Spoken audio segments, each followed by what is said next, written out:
Welcome to AV news. Siddipet జిల్లా జగదేవ్పూర్ మండలంలోని నిర్మల్ నగర్లో భారత రాజ్యాంగ పరిరక్షణ జై బాపు జై భీమ్ జై సంవిధాన్ పాదయాత్రను గజ్వేల్ మాజీ ఎమ్మెల్యే సిద్దిపేటలో జిల్లా డీసీసీ అధ్యక్షులు తోముకొండ నర్సారెడ్డి ప్రారంభించారు. కార్యక్రమానికి ముఖ్య అతిథిగా ఎస్ఎస్ఎల్ కార్పొరేషన్ అధ్యక్షుడు ప్రీతం హాజరయ్యారు. ఈ సందర్భంగా వారు మాట్లాడుతూ భారత రాజ్యాంగాన్ని కాపాడుకోవాల్సిన బాధ్యత మనందరిపై ఉందన్నారు. భారత రాజ్యాంగం అమలు చేసుకుని 75 సంవత్సరాలు పూర్తి చేసుకున్నామన్నారు. ఈ సందర్భంగా ఉద్దేశించి పార్లమెంటు సాక్షిగా కేంద్ర హోంమంత్రి అమిత్ షా అంబేద్కర్ ను అవమానించే విధంగా చేసిన వ్యాఖ్యలకు నిరసనగా జై బాపు జై భీమ్ జై సంవిధాన పాదయాత్రను నిర్మల్ నగర్ నుండి అలీరాజ్పేట్ వరకు చేరారు. ఈ కార్యక్రమానికి DCCB chairman Chitti Devender Reddy, AMC chairman Vanteru Narender Reddy, AMC vice chairman Sardar Khan, AMC డైరెక్టర్లు మరియు కాంగ్రెస్ మండల పార్టీ అధ్యక్షుడు కేసిరెడ్డి రవీందర్ రెడ్డి, నాయకులు జనార్దన్ రెడ్డి, కొత్త శ్రీనివాస్ రెడ్డి, మాజీ ఎంపీటీసీ మహేందర్ రెడ్డి, ఎన్ భాస్కర్ రెడ్డి, మల్లికార్జున రెడ్డి, మల్లారెడ్డి, గ్రామశాఖ అధ్యక్షులు కొత్త నరసింహారెడ్డి, మాజీ సర్పంచులు, ఎంపీటీసీలు, కార్యకర్తలు తదితరులు పాల్గొన్నారు.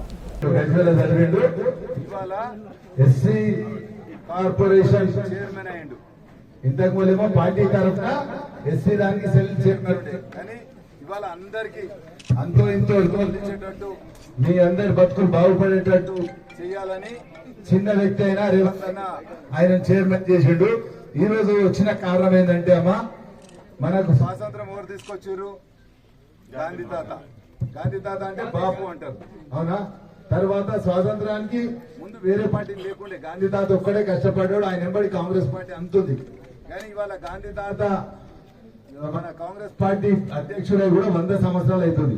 మరి ఆయన తెచ్చిన స్వాతంత్రాన్ని మంచిగా ప్రజలలో అందరు బాగుండాలనే ఆలోచనతో రాజ్యాంగం రచించింది మన బాబాసాహెబ్ అంబేద్కర్.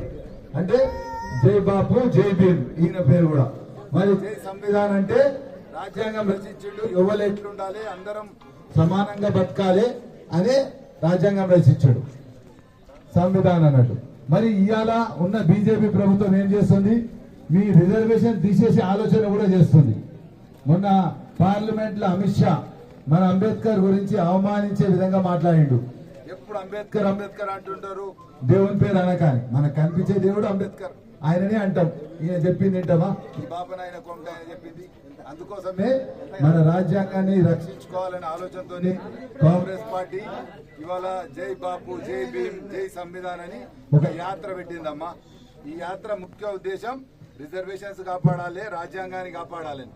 అందుకోసమే దీనికి ముఖ్య అతిథిగా మన ప్రీతమన్న వచ్చిండు. ప్రీతమన్న ఏ విధంగా మనం నష్టపోతాం రేపు రాబోయే కాలంలో ఇదే బీజేపీ అధికారంలో ఉంటే రిజర్వేషన్ తీసేస్తారు, మన రాజ్యాంగాన్ని కూడా మారుస్తారు. వాళ్ళు ఇష్టం ఉన్నట్టు వాళ్ళు రాసుకుంటారు. మరి అట్లా కాకుండా మనం అందరం కూడా రాజ్యాంగాన్ని కాపాడాలి, రిజర్వేషన్లు కాపాడుకోవాలి. ఇప్పుడు అదృష్టం కొద్ది రేవంత్ అన్న 42% బీసీలకు ఇచ్చిండు, ఎవరు ఇయ్యలే ఇప్పటిదాకా. 18% ఎస్సీలకు ఇచ్చారు. అంటే ఇవి అవసరం ఉన్నది, వాళ్ళ బతుకులు బాగు చేయాలనే దాంతో రిజర్వేషన్ ఇచ్చిండు. మరి దాన్ని కూడా మనం అందరం స్వాగతిస్తూ ఇటువంటి యాత్రను విజయవంతం చేసి రేపు కాంగ్రెస్ పార్టీ బతకాలంటే మీరే మొదలు దానికి కట్కమిచ్చి కొట్లాడకపోతారు. చూడు, ఎస్సీలే అందరు కాంగ్రెస్ పార్టీని బతికిస్తారు. మరి బతికించాల్సిన అవసరం కూడా ఉన్నది. కాంగ్రెస్ పార్టీ బతికితేనే మన అందరు బతుకులు బాగుపడతాయి. అందుకోసమే ఇది ఒక జై బాపు జై భీమ్ జై సంవిధాన్ అనే ఒక యాత్ర పెట్టుకున్నాం.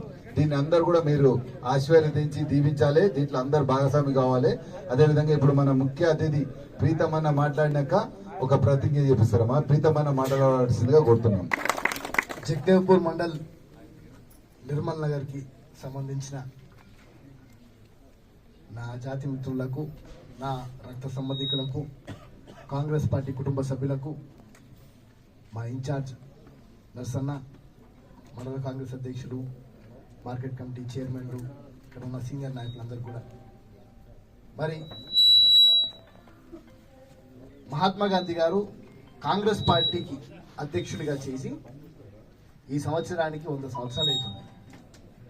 100 సంవత్సరాల నుంచి కాంగ్రెస్ పార్టీ ఏనాడు చూసినా, ఆనాడు ఇందిరాగాంధీ గారి హయాంలో మీ అందరికి ఇందిరమ్మ ఇల్లులు ఇచ్చారు, దళితులకు మరి అసైన్డ్ భూములు ఇచ్చారు.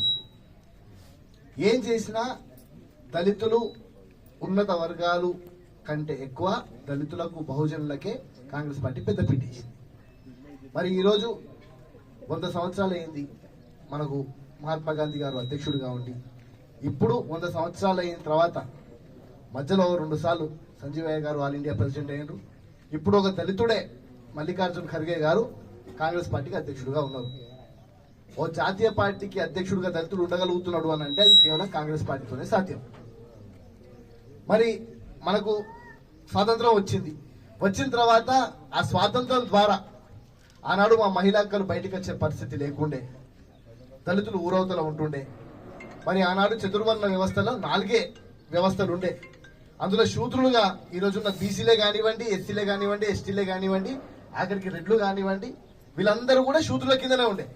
వీరందరూ కూడా ఊరవతల ఉండాల్సిందే, వారి కింద అందరూ బతకాల్సిందే. వాళ్ళకి తెలిసినది మాత్రం 4 చతుర్వర్ణ వ్యవస్థల.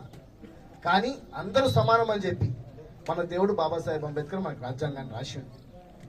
రాజ్యాంగం ఎందుకు రాశాడు? మీకు మాకు చదువులు ఉండాలి, మీకు మాకు ఉద్యోగాలు రావాలి, మీకు మాకు అందరితో సమానంగా బతికే హక్కు ఉండాలి, అందరూ సమానమే అని చెప్పి భావించింది బాబాసాహెబ్ అంబేద్కర్.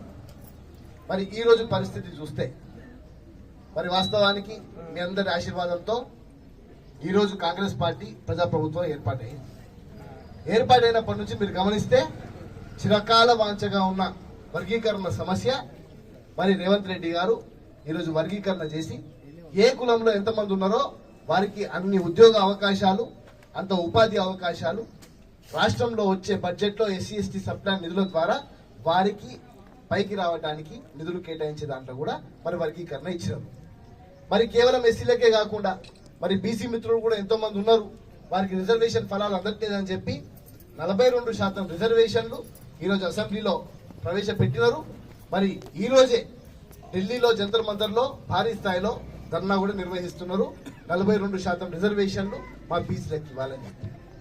ఒక దిక్కేమో కాంగ్రెస్ పార్టీ మీ అందరికీ రిజర్వేషన్లు రావాలి, రిజర్వేషన్ ఫలాలు అందాలి, బాబాసాహెబ్ అంబేద్కర్ ఏదైతే ఆశించిండో మీరు మేము అందరం కూడా అని చెప్పి మనం భావిస్తే, దేశంలో కొన్ని కుట్రపూరితగా ఉన్న రాజకీయ సంస్థలు మరి ముఖ్యంగా హిందుత్వ అజెండాని ముందడబెట్టి వాళ్ళు ఏమనంటే